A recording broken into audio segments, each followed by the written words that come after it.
Palavra de Deus para nós hoje, primeira carta de Pedro, capítulo 5, começando com o verso de número 5, palavra de Deus, primeira carta de Pedro, capítulo de número 5, iniciando com o verso 5.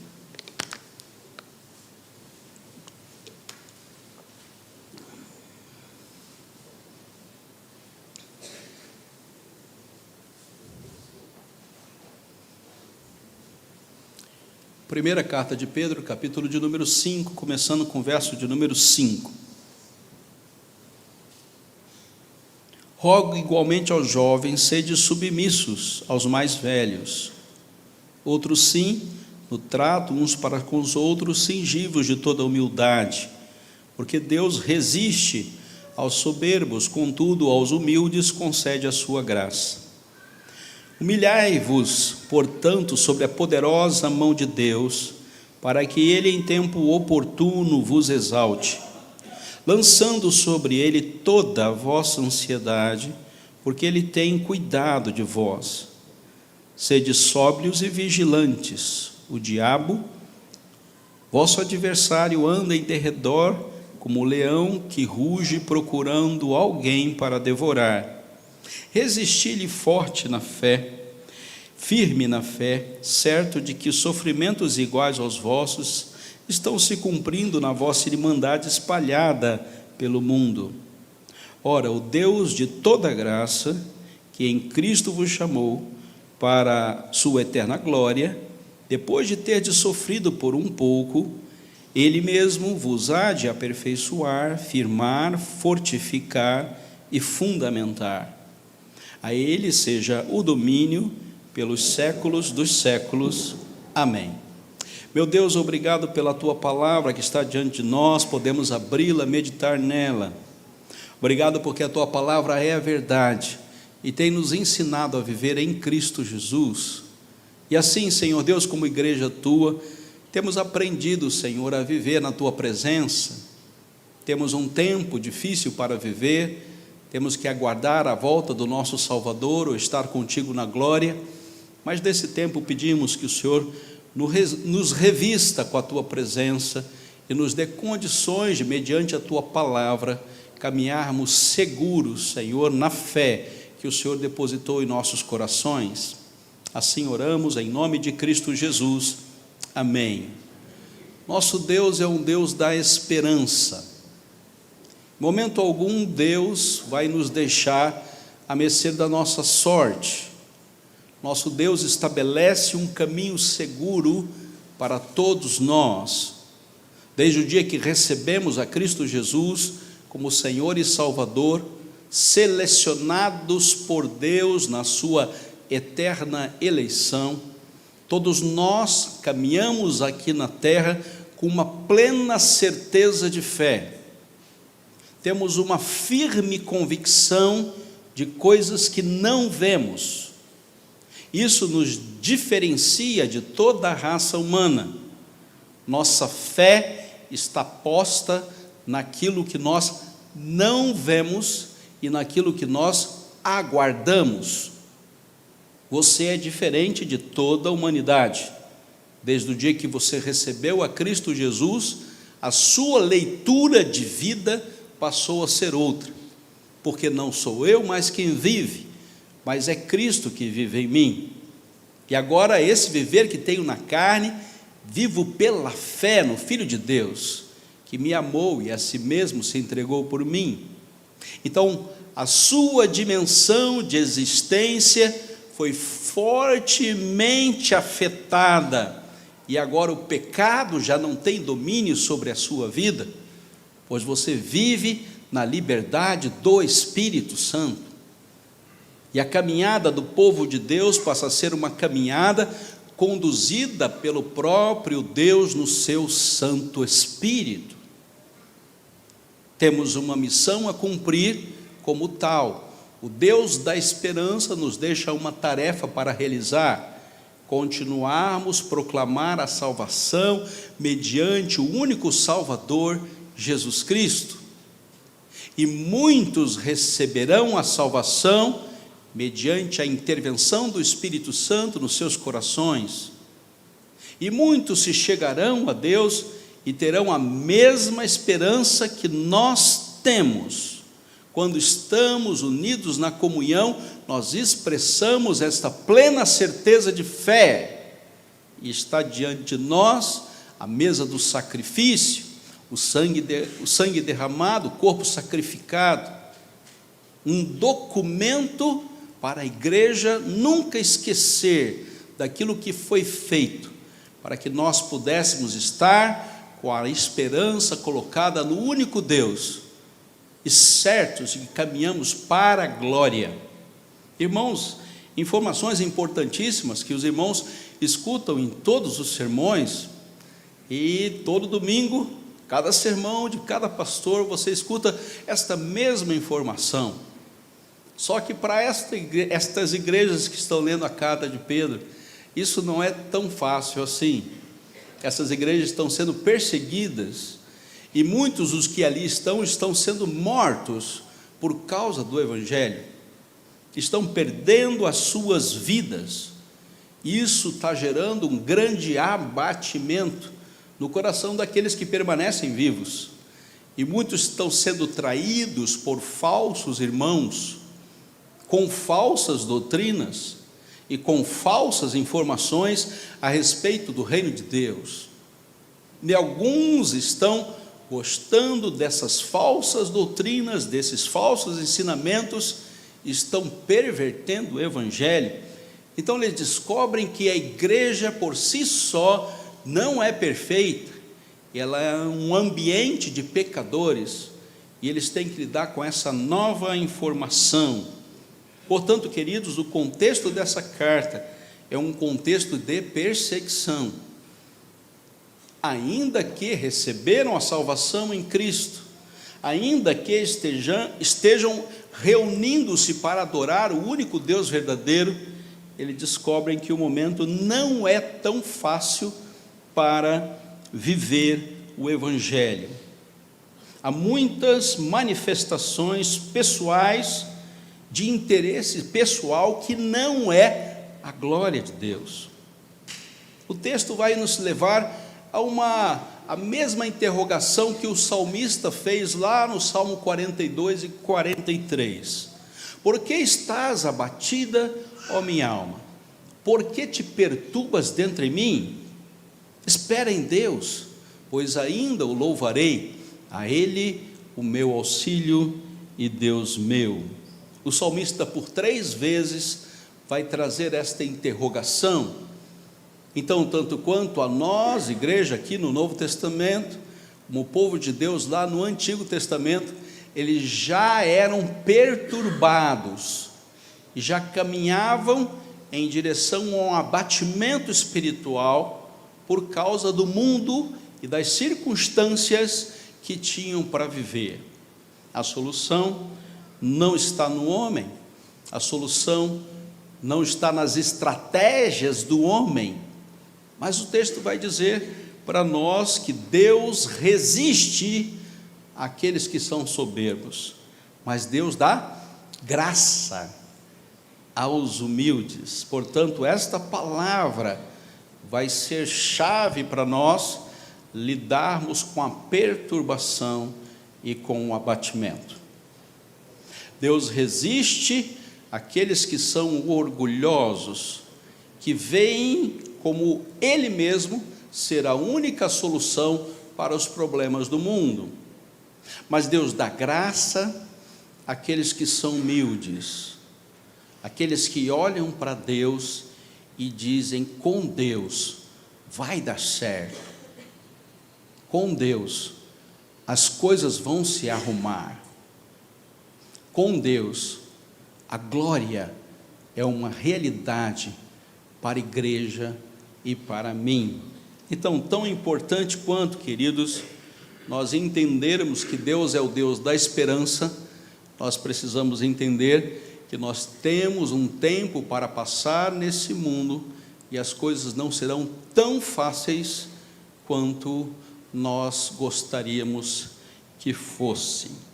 Deus resiste ao soberbo, mas dá graça ao humilde. E esse verso você vai encontrar em outra carta, na carta de Tiago. ele também vai dizer esta mesma coisa, só que ele diz isso 20 anos antes de Pedro. Então há uma sintonia teológica entre os escritores da palavra, porque 20 anos atrás Tiago já informa aos seus leitores que Deus resiste àqueles que são orgulhosos, que pensam que eles são a solução de tudo, mas Deus dá graça, dá favor àqueles que são humildes. Então, tanto quanto Tiago, lá 20 anos antes, tanto quanto Pedro aqui, 20 anos depois, fazem a mesma leitura de esperança. A esperança está posta numa vida como Cristo viveu, manso e humilde. A solução para a igreja não está nas suas habilidades e nos seus recursos, apesar de sermos uma instituição religiosa e precisamos nos organizar para viver juntos. É preciso que você abra mão de parte das suas liberdades para que nós possamos pactuar e caminharmos juntos aqui nesse mundo. Apesar dessa realidade, o que nos mantém como igreja é a viva esperança que temos em Deus através de Cristo Jesus. Não colocamos a nossa esperança na instituição, nem no discurso teológico, nem nas belas ideias dos homens, mas colocamos a nossa esperança, nossa viva esperança em Deus.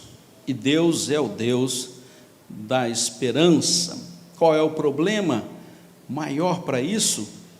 É que o texto vai nos dizer que nós temos um processo de ansiedade, promovido por esse tempo natural de estarmos aqui na terra, chamado estresse. Caminhamos estressados com as circunstâncias do mundo presente. Isso não vai mudar, nós continuaremos nos estressando no seu campo de trabalho, naquilo que você tem para fazer e realizar aqui na terra, nos seus relacionamentos, nos seus conflitos, no seu processo de conhecimento, no entendimento das coisas, ou na dúvida que você tem a respeito das coisas. Esse processo é estressante, e esse processo traz a nós uma natural ansiedade para vivermos o tempo presente. Pedro aqui está preocupado em orientar essa igreja num tempo difícil que está vivendo. Ele passa a fazer uma carta de uma caminhada exemplar. Ele vai dizer que nós devamos ser exemplo no lar, exemplo no trabalho, exemplo na vida familiar, exemplo no amor fraternal, exemplo no nosso ânimo, exemplo na nossa luta contra o pecado, exemplo na nossa participação em sociedade. Nós devemos ter oficiais que sejam um exemplo para a sua igreja. E agora ele chega nos momentos finais dessa carta, ele vai se despedir desses irmãos, ele passa algumas orientações bem específicas, mas aqui nós chegamos numa orientação definitiva, e ele diz para você viver como aquele que é exemplo em meio ao mundo que você vive. Você precisa de algumas características, você precisa enfrentar aquilo que vai no seu coração, você deve tratar o seu coração de forma com que você tenha a mesma perspectiva de existência que Cristo Jesus, porque Deus resiste aos soberbos. Você não é o centro de todas as coisas. Você só está aqui para cumprir uma missão que Deus tem para a sua existência. E essa missão deve ser cumprida, e o nome de Deus deve ser glorificado na sua vida. Então, queridos, lancemos sobre Ele toda a nossa ansiedade, porque Ele tem cuidado de vós. Uma informação importante que Pedro deixa para a igreja. E nós temos que aprender isso o mais rápido possível, para que a gente possa ter uma caminhada cristã segura. Não, queridos, não é para a gente carregar, é para Deus carregar. Não importa qual seja a situação, é Deus quem carrega, é Deus quem nos dá condições para caminharmos. O fardo é dele, não é nosso. E propriamente o texto está discutindo a nossa incapacidade de por nós mesmos cumprirmos a nossa missão. Ele está falando exatamente dessa característica incapaz do homem de cumprir a sua missão. Lance sobre Deus toda essa incapacidade que você tem de ser exatamente como Cristo Jesus é. Você está num tempo de imperfeição e você precisa lançar mão dessa incapacidade sua de viver dentro do ambiente perfeito, de ter um comportamento perfeito, de fazer uma leitura perfeita de todas as coisas e, consequentemente, de ter atos perfeitos sem a intervenção de Deus. Não é possível. E essa é uma informação extremamente espiritual, tanto quanto o tema desse sermão é Deus dá esperança. É a capacidade do homem ver em Deus aquilo que não se enxerga. Então é impossível para nós visualizarmos alguma coisa que Deus o fez espiritualmente, e que desde o dia que recebemos a Cristo Jesus, está em nossos corações. Então, queridos, há um entendimento indispensável para nós aqui, para uma data tão especial, caminhando para a nossa lembrança de Cristo Jesus veio ao mundo para trazer salvação. Lancemos sobre Ele toda a nossa ansiedade. Portanto, esse é um dia para você tirar o fardo.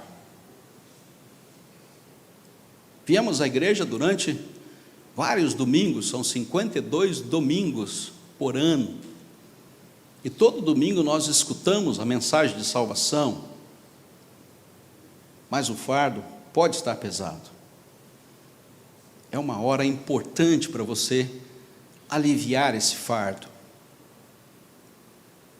O reconhecimento da nossa incapacidade de fazer as coisas perfeitas diante de Deus. O nosso culto nunca será perfeito, a nossa adoração nunca será perfeita, a nossa pregação muito menos, é muito discurso e pouca palavra, mas nós lançamos sobre Deus toda a nossa ansiedade.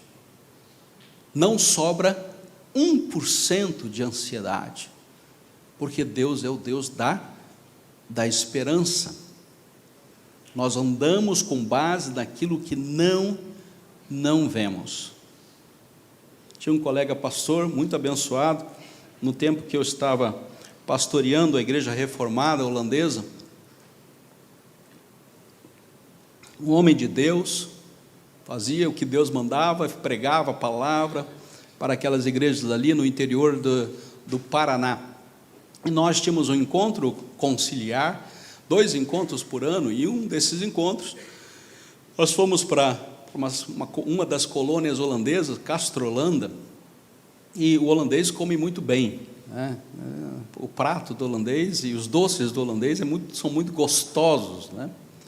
E o meu colega, ele estava um pouquinho além do peso, e é um homem de Deus, servo de Deus, pastor lá da igreja de Carambeí, estudou bastante, instruído, capacitado, Eu virei para ele: cara, para um pouquinho. Naquele tempo eu estava mais magrinho, né? Jogava futebol 3 vezes por semana, aí eu estava mais magrinho. Eu falei: cara, por favor, para um pouco, vamos parar um pouco, vamos tomar um cafezinho, vamos parar por aqui. Ele falou assim: pastor Gustavo, eu vou morrer disso, eu vou morrer comendo. E não foi muito tempo, ele morreu comendo, ele morreu entupido de comida. Ele não conseguia controlar o apetite dele, e ele morreu. O filho dele foi para o ministério, é pastor lá hoje em Tibagi, mas ele morreu porque ele não conseguiu vencer a sua incapacidade de lidar com as suas imperfeições. Cuidava da saúde, ia ao médico, mas ele não conseguia parar de comer. E pouco tempo depois, ele faleceu, mas ele tinha plena consciência da sua incapacidade, e não conseguia lidar com a sua incapacidade. E todos os exames diziam: cara, você está indo, sendo contado entre os mortos. E fazia o seu check-up anualmente. Mas a consciência da sua resposta me deixou assustado. E ele disse: Gustavo, eu vou morrer disso. Lançar sobre Deus as nossas ansiedades tem a ver de como eu lido com a minha incapacidade.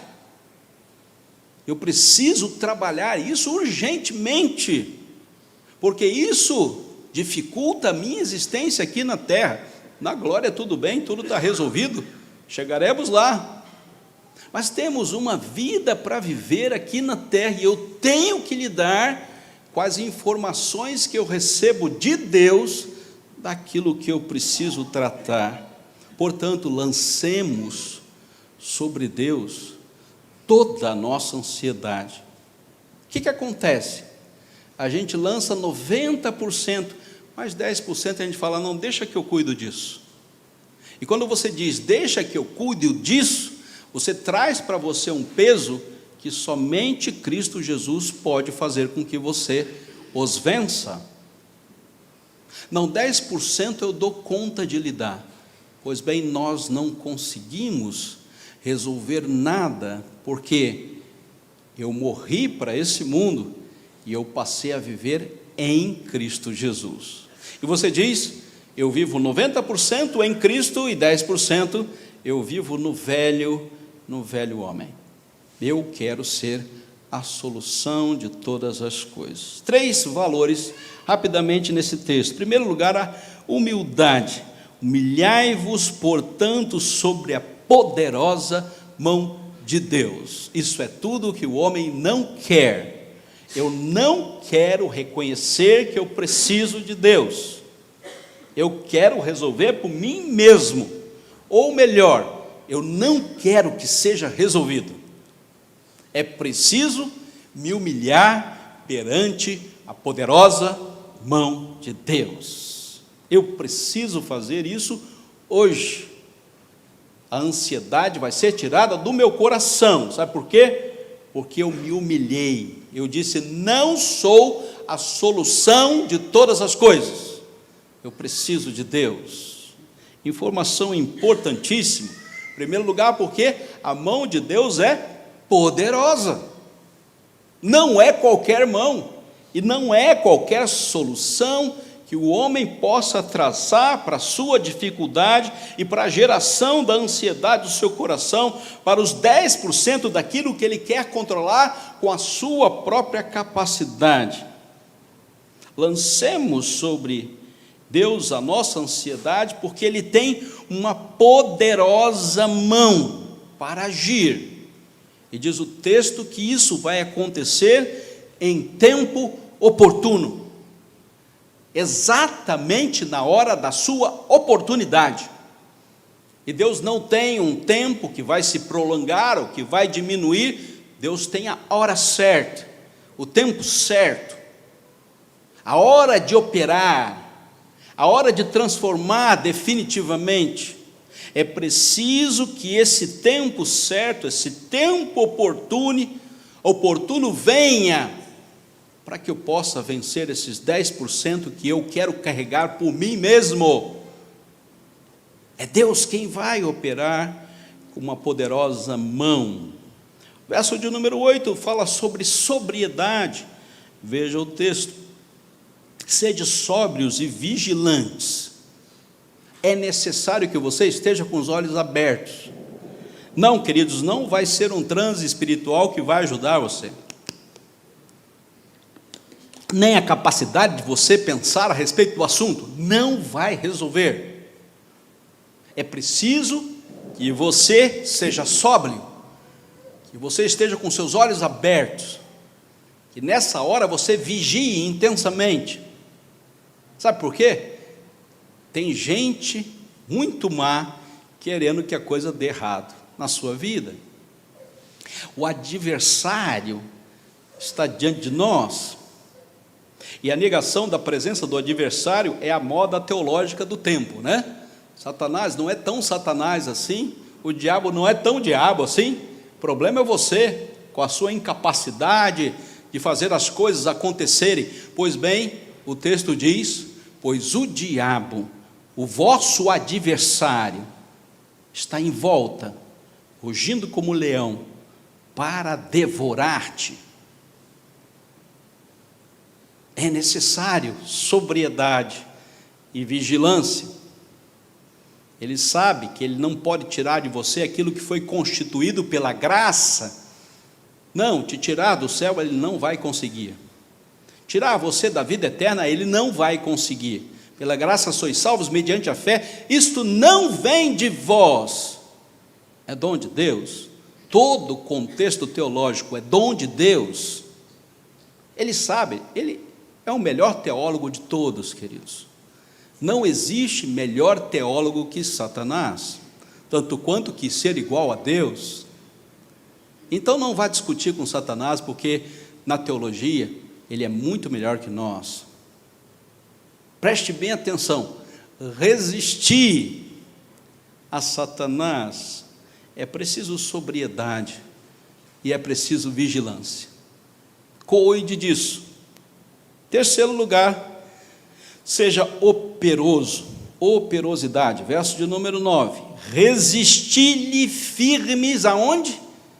Na sua inteligência, na sua capacidade, nos seus recursos, naquilo que você já produziu, no seu histórico, na igreja forte que você está. Resisti-lhe firmes na fé. É o único recurso que você tem, meu querido, naquilo que você crê e não vê. Não tem outro recurso para nós. Nós só temos este recurso. Não, mas a ciência está caminhando em direção a soluções para o homem imperfeitas. Sempre serão imperfeitas. Nós nunca produziremos fé por nós mesmos, e aqui nós batemos de frente com as teologias de sucesso. Não existe fé produzível. A nossa oração é: Senhor, aumenta-nos a fé. E sabe quando os discípulos oram assim? Quando eles não conseguem perdoar 70 vezes 7, ô Senhor, aumenta-nos a fé. Não vamos conseguir fazer esse negócio. Perdoar 70 vezes 7. Ele não está falando de grandes coisas e de grandes obras. Ele está falando de você ser capaz de perdoar o seu irmão. Não tem condição. Não, essa parte aí eu pulo, deixo para depois. A operosidade da vossa fé. Saiba que, com toda a operosidade da sua fé, resistindo firme na fé, você vai passar por sofrimentos. E é talvez aqui o problema teológico do texto, né? Que é o masoquismo espiritual, né? Quanto mais eu sofrer, mais graça. Não, isso não está escrito no texto. Está escrito no texto quanto mais humildade, mais graça. Não é quanto mais eu sofrer, mais graça. Então a gente já faz uma leitura penitencial do sofrimento. Não, o sofrimento vai estar presente, mas você precisa do recurso da fé, lançar sobre ele toda a vossa ansiedade. Sabe por quê? Porque é Deus quem cuida de você, meu irmão. É Deus quem cuida de você. Resistir firme na fé. Capítulo 1, verso 5 diz que a fé nos guarda no poder de Deus. Capítulo 1, verso 7 nos diz que na fé nós temos a possibilidade de louvar, glorificar e honrar a Deus. O capítulo 1, verso 8 vai dizer que a fé é a garantia da nossa salvação, porque o Espírito testifica com o nosso espírito que nós somos filhos de Deus.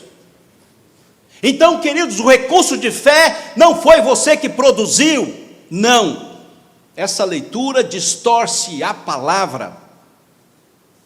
O recurso de fé é algo que é dado para nós, para lançarmos sobre ele toda a nossa ansiedade, porque ele tem cuidado de nós. Termino, queridos, na humildade, nós reconhecemos que nós precisamos de Deus. Na sobriedade, nós reconhecemos que o nosso limite só é vencido na pessoa de Cristo. Na humildade, nós sabemos que a operosidade é reconhecimento que a fé é um meio para que tudo que haja e aconteça com nós seja fruto do Espírito de Deus e não da nossa capacidade de realização. Sim, queridos, humildade, sobriedade e operosidade. Ora, veja lá, o Deus de toda graça, verso de número 10, que em Cristo vos chamou para a sua eterna glória, depois de ter sofrido por um pouco, Ele mesmo vos há de aperfeiçoar, firmar, fortificar e fundamentar. E ele termina: a Ele seja o domínio. Sim, Ele é soberano pelos séculos dos séculos, até chegarmos na eternidade. Amém. Que Deus abençoe a sua palavra